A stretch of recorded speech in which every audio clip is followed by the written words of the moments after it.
Hello dear, welcome करता हूँ आप सभी को यूट्यूब चैनल नर्सिंग ज्ञान में। आज का वीडियो बहुत शानदार होने वाला है।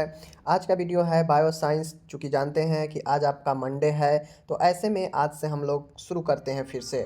आपको पता है कि दिसंबर भर में हमको सब चीज़ ख़त्म करना है, ख़त्म हो भी जाएगा। ऐसा नहीं है कि मैं आपको छोड़ छोड़ के ख़त्म करूँगा, एकदम कंप्लीट ख़त्म करेंगे, टेंशन लेने की कोई ज़रूरत नहीं है। ओके, फिर उसके बाद जनवरी फरवरी में हम लोग क्या करने वाले हैं, अच्छे से जो है क्लियर करने वाले हैं सब चीज़ को। ओके, मतलब रिवीजन करेंगे।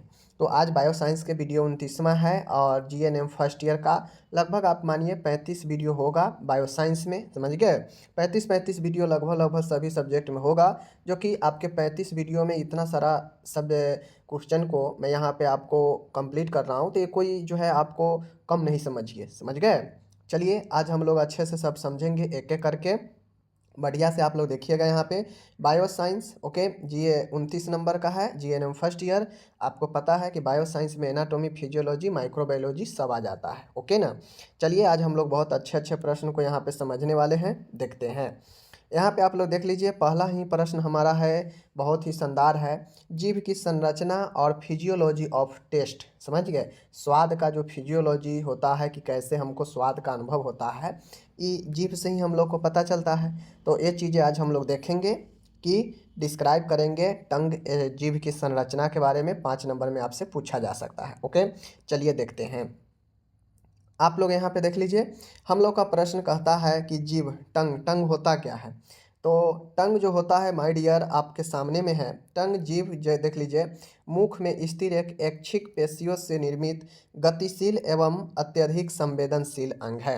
अब आपको समझना पड़ेगा कि जो हमारा टंग है, जीभ है, यह कोई अनैच्छिक मांसपेशी से निर्मित नहीं है। अगर अनैच्छिक मांसपेशी से निर्मित होता तो क्या होता, आपको समझना है। अगर ऐच्छिक मांसपेशी से निर्मित अगर यह जीभ होता तो फिर आपका ऐच्छिक है, मतलब आपका इच्छा से चलने वाला है। अगर अनैच्छिक होता तो जाहिर सी बातें है कि आपका कंट्रोल इस पर नहीं होता, समझ गए ना। तो यही चीज़ें हैं, आपको इस चीज़ को समझना है। ओके, तो आज चलिए हम लोग अब इसको आगे और आगे हम लोग क्लियर करते हैं। ओके, तो वही चीज़ें यहाँ पे कह रहा है। अब चलिए आगे हम लोग देखते हैं। सबसे पहले आप ये भी चीज़ को समझिए कि जो हमारा जीभ है, वह जीभ क्या है, बिल्कुल मांसल्स का बना हुआ अंग है, समझ गए ना।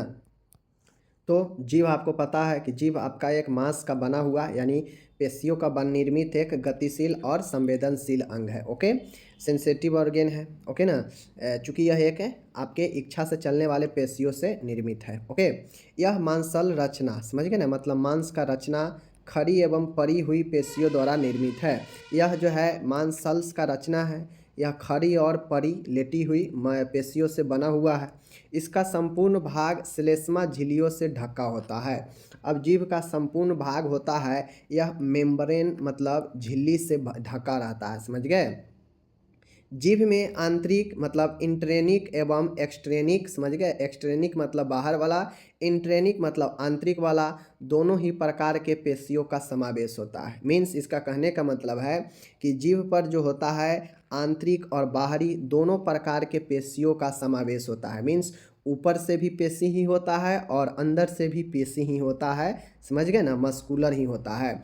जीभ की ऊपरी सतह डोर्सम खुरदुरी या रूखी व मोटी होती है। अब जो जीभ होता है उसका ऊपरी सतह मोटी खुरदुरी होता है, समझ गए, परंतु नीचे की सतह स्मूथ चिकना होता है। इस चीज़ को आप लोग समझिए। ओके, आगे कहता है यहाँ पे कि जीभ की बाह्य पेशियाँ, मतलब जीभ का जो बाहरी पेशी है, पेशियाँ कंठास्थि मतलब हाइयाइड बोन तथा निचले जबड़े से टेम्पोरल अस्थि के, समझ गए, टेम्पोरल अस्थि के स्टेलॉयड प्रवर्ध स्टेलॉयड प्रोसेस से निकलती है। मतलब जीभ का जो बाह्य पेशी होता है, बाहर वाला जो पेशी है, वह जो होता है वह हाइयाइड बोन तथा निचला जो है वह जबड़े से जो टेम्पोरल अस्थि होता है उसके हाइवाइड स्टेलॉयड प्रोसेस से निकलता है, समझ गए। इस चीज़ को ध्यान में रखना है।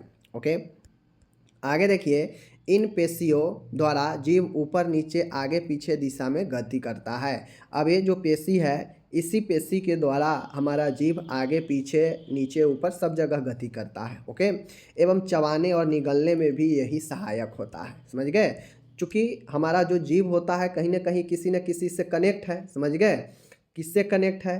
तो जीभ का बाहरी पेशी है वह हाइयाइड बोन यानी कंठास्थि और निचले जबड़े के टेम्पोरल अस्थि के, समझ गए ना, देख लीजिए स्टेलॉइड प्रवर्ध यानी प्रोसेस से निकलता है, यानी वहीं से निकलता है, मीन्स वहीं से कहीं ना कहीं इधर उधर ज्वाइंट होगा और इसके कारण ही उसमें जो है नीचे ऊपर गति होता है और चबाने और निगलने में भी सहायक होता है। ओके ना। जीभ में मुख्यतः 3 भाग होते हैं। 3 भाग कौन कौन होते हैं?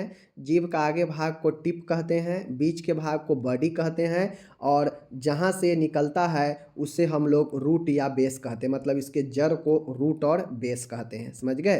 तो जीभ में 3 भाग, टिप मतलब आगे वाला, काय मतलब बॉडी बीच वाला और आधार मतलब जो लास्ट में होगा। समझ गए ना? तो ये आधार वाला होता है जिसे रूट और बेस कहते हैं। समझ रहे चीज़ों को? चलिए, जीभ का जो आधार होता है वह कंठास्थि से जुड़ा होता है, मतलब कंठ का जो अस्थि है हाइवाइड बोन, ये हाइवाइड बोन से जो है जुड़ा होता है कंठास्थि से। समझ गए? आपको लगता होगा कि जीभ सीधा जो है निकलता है, नहीं, जीभ कंठ के अस्थि है हाइवाइड बोन यहाँ से जुड़ा होता है। समझ गए? जीभ का आवरण जो होता है, जीभ का आवरण जो है वह मेम्ब्रेन श्लेष्मा कला होता है। समझ गए? मेम्ब्रेन श्लेष्मा कला। इसके ऊपर लघु उभार होता है, जीभ के ऊपर हल्का सा उभार होता है, देखते होइएगा जीभ के ऊपर हल्का सा फूला होता है, उभार हो वही होता है। समझ गए? तो इस चीज़ के जो है आपको ध्यान में रखना है। ओके, जिनको अंकुरन पैपिली कहते हैं। अब जीभ के ऊपर जो उभरा हुआ भाग होता है उसे हम लोग पैपिली कहते हैं। ये अंकुरक जो है तालु, गला और कंठ में भी होता है। अब ये जो पैपिली होता है जिससे हमारा स्वाद का अनुभव होता है, यह आपके तालु में भी होता है, गला में भी होता है, कंठ में भी होता है, यानी एपिग्लोटस में भी होता है। तभी हम भोजन करते हैं तो गला में तीखापन लगता है। जब मिर्चाई ज़्यादा गर्म खाना खाइए तो आपके कंठ भी जलने टाइप से होने लगेगा, तालू में भी लगता है। तो कहीं ना कहीं यह पैपिली आपके यहाँ सब में भी होता है। समझ गए? ये सब में भी होता है, इस चीज़ को ध्यान में रखिएगा। तो इस चीज़ को हो गया।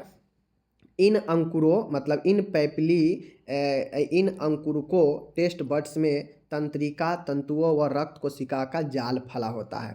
अब ये जो पैपिली होता है, जो उभार सा जीभ पर होता है ना, इसमें बहुत सारे नर्व सेल होते हैं, तंत्रिका तंतु होते हैं, बहुत सारे ब्लड का जो है वेसल्स होते हैं। समझ गए? कोशिका होता है, उसके बाद इसमें रक्त कोशिका होता है, सा जाल सा फैला होता है। और तंत्रिका जब हम भोजन वोजन करते हैं तो यह हमें अनुभव कराता है किस चीज़ का, मीठा का, तीखा का, खट्टा का। समझ गए ना? तो यह ब्रेन को सिग्नल कौन देता है? यही नर्व देता है और यह नर्व का जाल होता है प्लस ब्लड का भी जाल इसी पैपिली में होता है, टेस्ट बर्ड में होता है। समझ गए? चलिए, ये अंकुरक अनेक प्रकार के होते हैं। ये अंकुरक जो जीभ के ऊपर उभार सा रहता है यह अनेक प्रकार के होते हैं। इनमें संवेदिक तंत्रिकाएं 7वीं, 9वीं और 10वीं कपालीय तंत्रिका के अंतर्गत होते हैं। मीन्स इसमें क्या होता है, 10वीं, 9वीं, 7वीं जो तंत्रिका है, नर्व अभी पढ़ाए हैं क्रेनियल नर्व पीछे ही, तो ये सब 7वीं, 9वीं, 10वीं जो है क्रेनियल नर्व, इसमें जो है इसी अंकुरक टेस्ट बड में पाया जाता है। समझ गए चीज़ों को?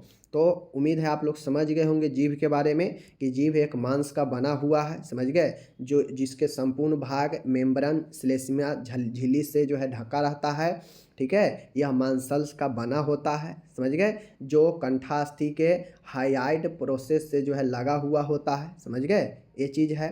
ओके, अब ये जो जीभ होता है यह जो है चारों तरफ जो है गति करता है, किसके कारण? क्योंकि यह हाइवाइड बोन कंठास्थि से लगा हुआ है, इसी कारण से जो है यह अपना इधर उधर गति आराम से करता है। समझ गए? इसके ऊपर वाला जो उभार वाला भाग होता है वह पैपिली होता है, जिसमें संपूर्ण ब्लड का जाल और नर्व सेल जो है जाल सा बिछा होता है, जो स्वाद के ज्ञान का अनुभव भी कराता है। समझ गए? तो ये सब चीज़ को जो है हमको पढ़ना है, बता दिए। चलिए, ये हो गया। अब आपसे क्वेश्चन पूछा गया था यूपी में कि फिजियोलॉजी ऑफ टेस्ट के बारे में बताइए। ओके, सिर्फ यही क्वेश्चन पूछा था, जीभ के बारे में नहीं पूछा था। तो चलिए, फिजियोलॉजी ऑफ टेस्ट के बारे में भी इसी में आपको हम बता देते हैं। ठीक ना?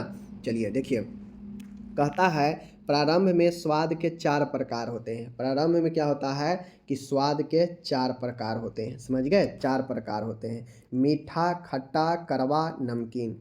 प्रारंभ में जो होता है स्वाद के मुख्यतः 4 प्रकार होते हैं, मीठा, खट्टा, कड़वा और नमकीन। ओके, स्वाद कलिकाएं यानी वही टेस्ट बड्स कहिए या पैपली कहिए या ज्ञानेंद्रियां होती है, सेंसर होता है, समझ गए। ओके, स्वाद की संवेदना के प्रति प्रतिक्रिया दर्शाती है। जो स्वाद कलिकाएं होता है ना, यही जो क्या होता है कि स्वाद के प्रति सेंस यानी संवेदना को, प्रतिक्रिया को दर्शाता है कि हाँ हमें खट्टा लग रहा है, हमें कड़वा लग रहा है। कौन बताता है? यही ज्ञानेंद्रिया जो टेस्ट बर्ड होता है जीभ में, यही बताता है। ओके, स्वाद कलिकाएं टेस्ट बर्ड्स जीभ पर पाए जाने वाले उभारों में पाई जाती है। अभी ऊपर पढ़ाए हैं, जिनको हम लोग पैपली कहते हैं। टेस्ट बर्ड को क्या कहते हैं? इसी कलिका में बहुत सारे उभार होता है जिसे हम लोग पैपली कहते हैं, समझ गए। इनके कारण ही हमारी जीभ खुरदुरी होती है और इसी पैपली के कारण ही जो है हमारा क्या होता है? खुरदुरी होता है। चीज़ों को समझ गए, यही चीज़ें हैं। तो ये चीज़ें आपका हो गया, ठीक है। पैपली के निम्न प्रकार है, तो पैपली का भी 4 प्रकार होता है, ध्यान में रखिएगा। पैपली में भी 4 प्रकार पाया जाता है। कौन कौन? पहला होता है सरकम वायलेट पैपिले, समझ गए। कौन सा? सरकम वालेट पैपिली, याद रखिएगा। सरकम बैलेट पैपिली, समझ गए। सरकम बैलेट पैपिली ये उल्टे के आकार के होते हैं। कौन सा? यह उल्टे के आकार का होता है। पहला जो पैपिली है मैंने यहाँ पे बता दिया, पैपिले, वह है सरकम वैलेट, याद रखिएगा, सरकम वालेट। ओके, उसके बाद है फंगी फॉर्म। फंगी फॉर्म भी होता है, यह मशरूम के आकार का होता है और यह संपूर्ण जीव के तल पर पाए जाते हैं, समझ गए। फंगी फॉर्म होता है जो आपके संपूर्ण जीव के जो है आपके तल में पाया जाता है। ओके ना। तीसरा है पैलीफॉर्म पैपिले, फिलीफॉर्म। फिलीफॉर्म ये नुकीले और धागे के आकार के होते हैं और संपूर्ण जीव पर ये भी पाया जाता है, समझ गए। बाकी यहाँ पे आप लोग देख लीजिए, यही आपका 4 प्रकार के हैं। अभी मैं आपको और बता, देखिए जैसे मानिए यहाँ पे आपका जो है, ये मानिए संपूर्ण एक जीव है, समझ गए, संपूर्ण जीव है। अब मैंने बताया, समझ गए ना, सरकम वैलेट। सरकम वैलेट हमारा यही देख लीजिए खुरदुरी है जो कि यहाँ पे पाया जाता है, समझ गए, इसके कारण ही खुरदुरी रहता है। उसके बाद फंगी फॉर्म है, आपको ये देख लीजिए आगे वाला नुकीला धागे के समान होता है। फिलीफॉर्म है जो कि यहाँ पे देख लीजिए साइड से वाला होता है, फिलीफॉर्म। ओके, और एक होता है फॉलीलेट। ओके, एक क्या होता है आपका? फॉलिएट, एक होता है फॉलिएट। तो कुल 4 यही जो है आपका पैपली है, समझ गए, इसको याद रखना है। बाकी देखिए हमारा जो जीभ होता है वही हाईआइड बोन यहाँ से लगा होता है, आधार यही बेस होता है, समझ गए, तो ध्यान में रखिएगा। तो यही हमारा जीभ है, मैंने आपको अच्छे से जीभ के बारे में कवर कर दिया। अब इसको जो लोग नहीं अच्छे से देखेंगे तो उनको तो दिक्कत ही है, समझ गए। अब यहाँ पे टोटल जो है आपका इंग्लिश यहाँ पे दिया गया है, आप लोग जो भी लोग हैं इंग्लिश वाले यहाँ पे देख लीजिए, टोटल के टोटल मैंने यहाँ पे इंग्लिश में दे रखा है। ओके, कोई दिक्कत नहीं है, आप लोग बिल्कुल इंग्लिश में आप इसको देख सकते हो, कोई दिक्कत नहीं है। फिजियोलॉजी ऑफ टेस्ट और चाहे जो भी है, देखिए फिजियोलॉजी का मतलब क्या होता है कि बताना है कि किन किन चीज़ों के द्वारा कैसे कैसे जो है ये काम करता है, उसी चीज़ को लिखना है। फिजियोलॉजी यही होता है, दूसरा कुछ नहीं होता है। ओके, अब हम लोग को यहाँ पे बताना है, यह एक हम लोग माइक्रोबायोलॉजी का क्वेश्चन लेकर आए हैं एसेप्सिस के बारे में। एसेप्सिस जो होता है माय डियर, यह जो है अपुतीता इसको हम कहते हैं, समझ गए, अपुतीता। ओके, तो ये एसेप्सिस के बारे में देखना है जो कि जीवाणु रहित करने की अवधारणा का वर्णन करना है, समझ गए, जीवाणु रहित करने की अवधारणा का वर्णन करना है, समझ गए। तो ये एसेप्सिस, कॉन्सेप्ट ऑफ एसेप्सिस के बारे में हमको बताना है। चलिए देखते हैं, जीवाणु रहित करने की अवधारणा, कॉन्सेप्ट ऑफ एसेप्सिस। ओके, संक्रमण से मुक्ति या सूक्ष्म जीवों के संपर्क में आने से रोकना जो है आपके, यही जो है एसेप्सिस कहलाता है। देखिए एसेप्सिस जो होता है यह जो है किसी भी संपर्क में आने से जो है रोका जाता है, समझ गए। संक्रमण से मुक्ति, ओके ना, संक्रमण से मुक्ति या सूक्ष्म जीवों के संपर्क में आने से रोकना ही जो है आपका जीवाणु रहित करने की अवधारणा, कॉन्सेप्ट ऑफ एसेप्सिस कहलाता है। यह 2 प्रकार के होता है, समझ गए। जाहिर सी बात है, अब सीधा समझिए, एसेप्सिस का मतलब ही है कि किसी संक्रमित, ठीक है, संक्रमण से मुक्ति या फिर सूक्ष्म जीवों के संपर्क में आने से रोकना ही, यही जो है जीवाणु रहित करना यानी एसेप्सिस, कॉन्सेप्ट ऑफ एसेप्सिस कहलाता है। यह 2 प्रकार के माय डियर होता है, पहला मेडिकल एसेप्सिस होता है और दूसरा सर्जिकल एसेप्सिस होता है। ओके, मेडिकल एसेप्सिस क्या है? इस स्वच्छ विधि की प्रक्रिया में सूक्ष्म जीवों की संख्या को दूर करने के उपाय उपयोग में लाए जाते हैं तथा सूक्ष्म जीवों की फैलने में रोकथाम की जाती है। इस तकनीक का प्रयोग मरीज और उसके आसपास के पर्यावरण में रोगजनक जीवाणु को फैलने से बचाती है। समझ गए? एक कहने का मतलब है इसका कि यह भी एक ऐसा प्रक्रिया है जिसमें सूक्ष्म जीवों की संख्या को क्या किया जाता है, सूक्ष्म जीवों की संख्या को दूर किया जाता है, मतलब कम कर किया जाता है इसके उपयोग करके, तथा सूक्ष्म जीवों की फैलने में रोकथाम की जाती है। जाहिर सी बातें है, जब हम इसके संख्या को कम करेंगे तो जो फैलने की जो दर है वो तो कमेगा ही, समझ जाहिर सी बातें हैं। इस तकनीक का प्रयोग जो है हम करते हैं तो इसका प्रयोग मरीज एवं उसके आसपास के पर्यावरण में जो है रोगजनक जीवाणुओं को फैलने से बचाती है। समझ गए? ये चीज़ को ध्यान में रखना है। तो वही चीज़ें हैं। इस तकनीक का प्रयोग मरीज, जहाँ मरीज होते हैं या फिर उनके आसपास के जो इन्वायरमेंट है उसको रोगजनक जीवाणुओं को फैलने से बचाती है। समझ गए? तो ये आप समझ गए कि यह रोकने से संख्या को कम करता है या रोकथाम करता है, यह कंप्लीट तरीके से जो है हटाता नहीं है सूक्ष्म जीवों को। ये बात आप लोग समझ गए। चलिए, मेडिकल एसेप्सिस समझ गए। अब हम लोग सर्जिकल एसेप्सिस के बारे में देखते हैं।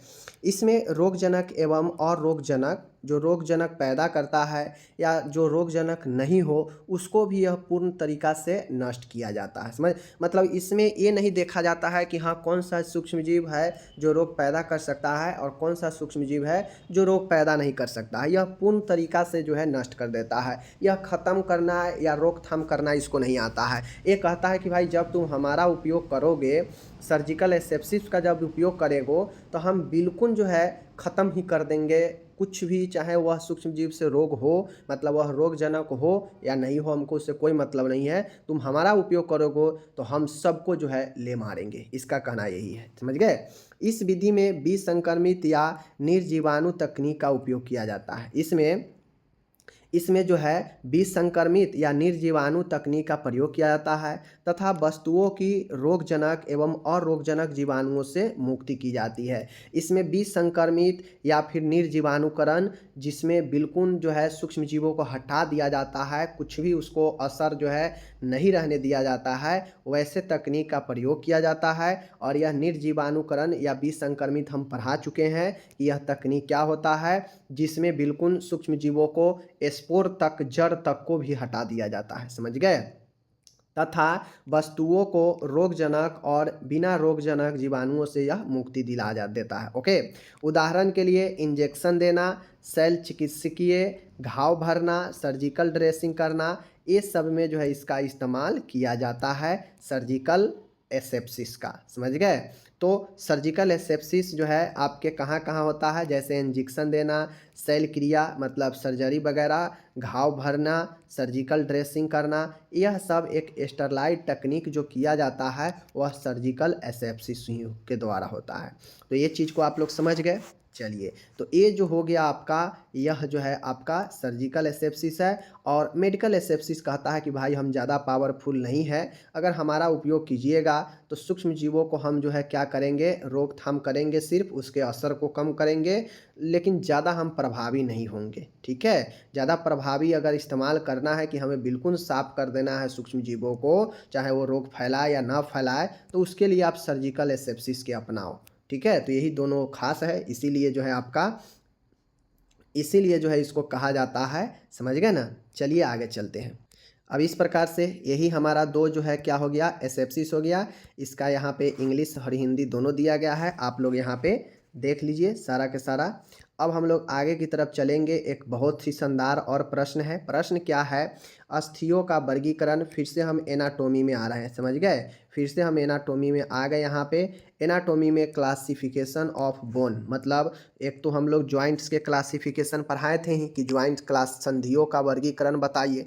अब हम लोग पढ़ रहे हैं क्लासिफाई द बोन, यानी हड्डियों का वर्गीकरण। वो तो ज्वाइंट का वर्गीकरण है कि कौन कौन से ज्वाइंट होते हैं, कितने प्रकार से ज्वाइंट होते हैं, लेकिन अब जो हम लोग यहाँ पे पढ़ने वाले हैं वह है क्लासिफाई द बोन्स, यानी हड्डियों का वर्गीकरण कि कौन कौन किस किस प्रकार के हड्डी होते हैं। मानव शरीर की अस्थियाँ यानी हड्डी को उनके आकार बनावट के अनुसार 5 भागों में वर्गीकृत किया जाता है। ओके, 5 भाग कौन कौन सा है देखिए, किस किस आकार, बनावट, समझ गए, और आकृति, यह इसके अनुसार जो है हड्डियों को 5 भागों में विभाजित किया जाता है। ओके, चलिए, पहला है लंबी अस्थि, लॉन्ग बोन। कौन सा है? पहला है लॉन्ग बोन्स यानी लंबी अस्थि। ओके, चलिए, पहला है लॉन्ग बोन, दूसरा है शॉर्ट बोन छोटी अस्थि, तीसरा है फ्लैट्स बोन, और चौथा है इरेगुलर मतलब अनियमित, और पांचवा है सिस्मोइड यानी वर्तुलिका अस्थि। कहीं भी आपका बोन होगा हड्डी में, शरीर में कहीं भी बोन है आपका, वह बोन इसी 5 प्रकार में से किसी एक प्रकार का होगा। समझ गए? या तो वह लंबी होगा, अगर जहाँ जहाँ लंबी बोन है आपका वह लंबा हो जाएगा, जहाँ जहाँ छोटा छोटा हड्डी है वह शॉर्ट बोन हो जाएगा, जहाँ पे आपको फ्लैट बोन दिखता होगा, चपटी बोन, वह आपका जैसे अब जैसे आपका जो है मस्तिष्क कपाल में जो हड्डी होगा वह फ्लैट होगा, चपटा। समझ गए? और इरेगुलर बोन, जहाँ पे इरेगुलर बोन होगा, जहाँ पे कोई आकृति और शेप आपको नहीं पता चलता होगा, तो वह इरेगुलर होगा। सिस्मोइड वर्तुलिका अस्थि होता है, और यही 5 प्रकार के आपका कुल अस्थि होता है, लंबा, छोटा, चपटी, अनियमित और वर्तुलिका। समझ गए? चलिए, ये 5 प्रकार के बोन हैं। अब हम इसको अलग अलग एक एक करके देखेंगे। समझ गए? अच्छे से देखेंगे। पहला है लंबी अस्थि, लॉन्ग बोन। लंबी अस्थियाँ चौड़ाई में कम होती है, लेकिन यह जो है लंबाई में ज़्यादा होता है। जैसे टांग, फीमर, जांघ की हड्डी, ह्यूमरस, भुजा की हड्डी, यह सब लंबा हड्डी होता है। समझ गए? तो यह जो है आपका क्या होता है, लंबा तो खूब ज़्यादा होता है, लेकिन चौड़ाई इसका कम होता है। समझ गए? अब आप यहाँ पे देख लीजिए, शाफ्ट के माध्यम से यह ज्वाइंट लेता है। समझ गए? यह बेलनाकार खोखला होता है, जिसमें पीली अस्थि मज्जा येलो मैरो होती है। सबसे लंबी अस्थि जांघ की अस्थि होता है, टांग, टिबिया और फिबुला होता है। अग्रबाहु का रेडियस होता है। समझ गए? अल्ना तथा ऊपरी भुजा में ह्यूमरस होता है, और यह सब लंबी जो है हड्डी का एग्जाम्पल है। समझ गए? तो याद रखिएगा इस चीज़ को। ओके, चलिए आगे हम लोग अब यहाँ पे चलते हैं। आगे है दूसरा है हमारा छोटी हड्डी, शॉर्ट बोन। शॉर्ट बोन के बारे में आप लोग देख लीजिए, यहाँ पे कहता है छोटी अस्थियाँ लंबाई में कम होती है। ठीक है, छोटी अस्थियाँ लंबाई, चौड़ाई और मोटाई में लगभग बराबर होती है। जो शॉर्ट बोन होता है ना, शॉर्ट बोन जो होता है, यह आपका शॉर्ट बोन जो है कोई खास ज़्यादा जो है आपका सब लगभग इसका चौड़ाई, लंबाई, मोटाई सब जो है लगभग बराबर होता है। समझ गए? इसमें कोई शाफ्ट और कोई कांड नहीं होता है जिसके द्वारा यह जुड़े, ऐसा कोई शाफ्ट या फिर ऐसा कोई इसमें कांड नहीं होता है। समझ गए? बल्कि यह स्पंजी अस्थियों के छोटे छोटे ढेर होते हैं। समझ गए? तथा जघन अस्थियों उत्को डेंस ओसी टिश्यू का आवरण इस पर चढ़ा होता है। ये छोटी अस्थियाँ केवल कलाइयों में, समझ गए, कलाइयों में मणिबंध, कार्पस बोन, समझ गए, कार्पस बोन, व टखनों में टार्सल अस्थियों के जोड़ों में कम गति होती है जैसे कि कलाई, परंतु शक्ति या ताकत का प्रदर्शन इन्हीं जोड़ों के द्वारा होता है। देखिए, छोटी अस्थि जो होता है यह केवल कलाइयों में, कार्पस बोन्स व टखनों में टार्सल अस्थियों के जोड़ों में कम गति जो है होता है जैसे कि कलाई, परंतु शक्ति या ताकत का प्रदर्शन इन्हीं जोड़ों के द्वारा होता है। छोटे छोटे जो जोड़ होते हैं ना, वही जो है आपके यही शॉर्ट बोन होते हैं। समझ रहे हैं चीज़ों को? चलिए, तीसरा है फ्लैट बोन। फ्लैट बोन जो होता है चपटी अस्थियाँ, यह सघन उत्कों मतलब एकदम जो है कनेक्टिव टिश्यू वाली इन उत्कों के बीच में एक परत स्पंजी अस्थि का भी होता है। समझ गए? इस प्रकार के अस्थियाँ रिब्स में, वक्ष की स्टर्नम में, कपाल मतलब खोपड़ी में, स्कल एवं स्कैपुला आदि में होता है। जहाँ जहाँ चौड़ा जो होता है ना, चौड़ा जहाँ जहाँ हड्डी दिखेगा वह एक फ्लैट होता है, फ्लैट चपटा सा। समझ गए? चौड़ा। इस प्रकार की अस्थियाँ अधिकतर आंतरिक अंगों की रक्षा के लिए होता है। समझ गए? और हमारा ये फ्लैट बोन बहुत ही ज़बरदस्त है, इसको याद करके रखना है। समझ गए? फ्लैट बोन कहाँ कहाँ होता है? पसली में, स्टर्नम वक्ष छाती में, समझ गए, कपाल स्कल में, स्कैपुला में, यह सब जहाँ जहाँ आपको चौड़ा चौड़ा फ्लैट दिखेगा ना, चूँकि ब्रेन खोपड़ी में भी एक फ्लैट का आवरण होता है। समझ गए? तो ये ही हमारा चपटी अस्थिया होता है। समझ गए? Flat bones. ओके, आगे चलते हैं। अब यहाँ पे हो गया। चौथा है हमारा अनियमित। समझ गए? चौथा कौन सा है, अनियमित या अस्माकृत इरेगुलर बोन। ओके, यह इन अस्थियों का आकार ऐसा होता है जिसको लिखकर, ठीक है ना, जिसको लिखकर शब्दों द्वारा नहीं बताया जा सकता है, क्योंकि यह अस्थि कोई निश्चित आकार वाली होती ही नहीं है। देखिए, इरेगुलर बोन जो कहने का मतलब है कि यह एक ऐसा बोन होता है जिसको हम लोग लिख कर बता ही नहीं सकते, समझ गए। यह जो होता है एक ऐसे इसका ऐसा होता है कि जिसका आकार निश्चित नहीं होता, इसको हम लोग लिख कर नहीं बता सकते हैं कि यह किस आकृति में है, ठीक है।